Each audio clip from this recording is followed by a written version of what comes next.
Welcome back to the Path to Happiness, an introduction to the unification principle. I'm your host, Dr. Tyler Hendricks. Fifth, all civilizations have to bear fruit in this land. And this includes civilizations that developed on the land and civilizations born on the shores of rivers and seas. First, let us look from the perspective of land masses. The ancient continental civilizations that arose in Egypt and Mesopotamia bequeathed their fruits to the peninsular civilizations of Greece, Rome, and Iberia, and thence to the island of Great Britain. And this island civilization passed on its culture to the United States, a continental civilization. Then the direction was reversed, with the United States passing on its culture to the island nation of Japan. Now these fruits are to be harvested in the peninsular civilization of Korea, where Christ is to be born. From the perspective of bodies of water, the river civilizations that arose on the shores of the Nile, the Tigris and Euphrates rivers, passed on their cultures to the civilizations in the vicinity of the Mediterranean Sea, Greece, Rome, Spain, and Portugal. These, in turn, bequeathed their fruits to the civilization on the Atlantic Ocean, notably Great Britain and the United States. All these fruits will be harvested in the civilization of the Pacific Ocean, which links together the United States, Japan, and Korea. Sixth, God prepared Korea's own axial age.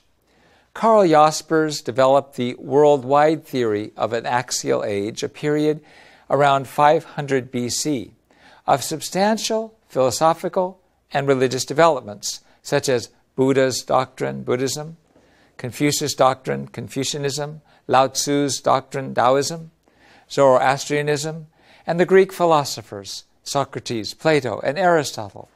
Just as these philosophical and religious developments built the foundation of the conscience and soul to welcome Jesus, the Korean axial age included the Donghak movement, Master Che Jae-yu, also known as the Suin movement.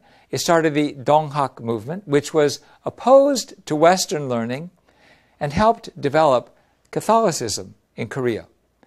Master Che Shi-hyung, also known as Haewol, succeeded Master Suin.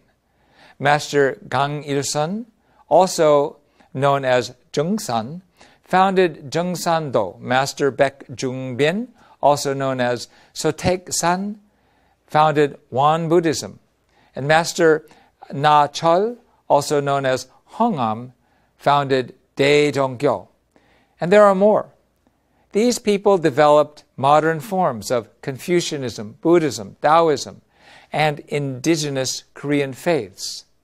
Centered on Christianity, Catholicism from 1784, and Protestantism from 1884 until now have been developing and preparing the spiritual foundation in order to receive the second coming of the Messiah, to be born among the Korean race.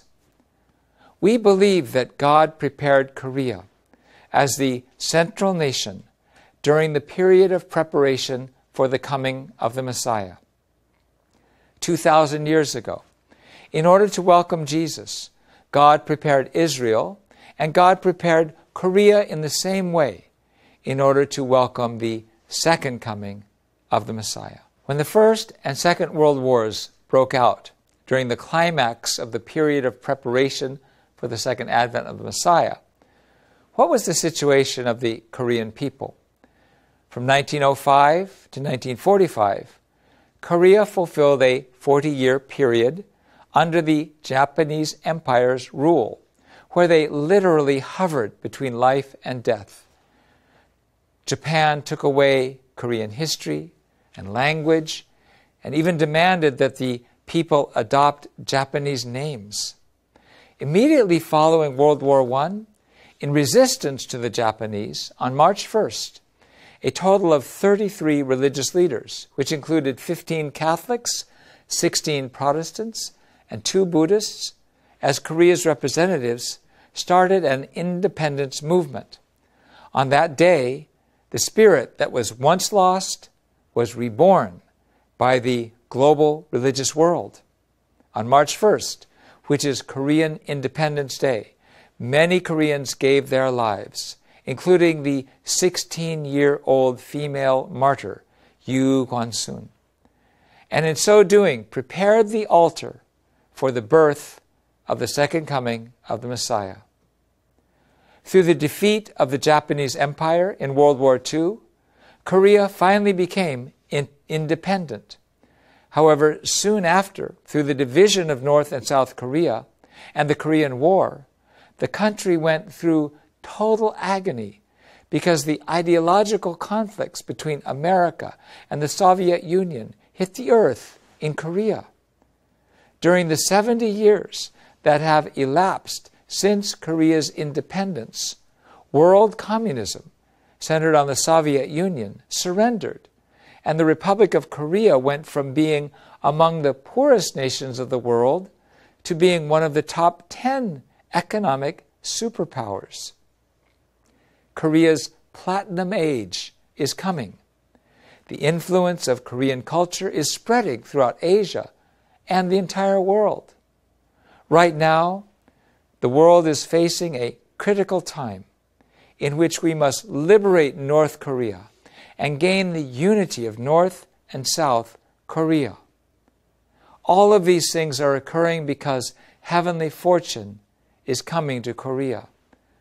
Korea has the potential to become an ideal world of creation whose future is overflowing with peace, freedom, happiness, interdependence, mutual prosperity, and universally shared values. Now, as we are finishing up our series of 40 lectures on Reverend Sun Myung Moon's unification principle, we want to look back on what we are presenting as the path to happiness. Basically, what we have is a philosophy of love. God is love, and the creation is an expression of masculine and feminine love. The full experience of love is found in marriage and family, and this love has the power to make of the world one family under God. It makes sense then that it was the misuse of love that turned the world into one war zone under Satan, and that it is the restoration of love that rebuilds the path to happiness. But we who are born in a war zone cannot know what love really is. That has to come from a place of peace, from God, through God's Son and daughter, the Messiah. In 1976, Newsweek magazine interviewed Reverend Moon and asked him if he is the Messiah. He answered, "Yes, and so are you." Reverend Sun Myung Moon, on the world stage, dedicated his 93 years of life on the earth for this work. He stands on his words and deeds.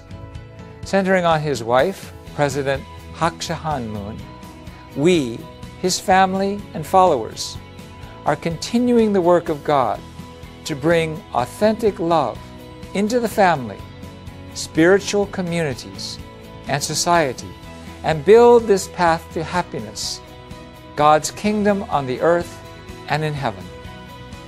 We invite you to join us. Thank you for your kind attention, and may God guide your consideration of all these things.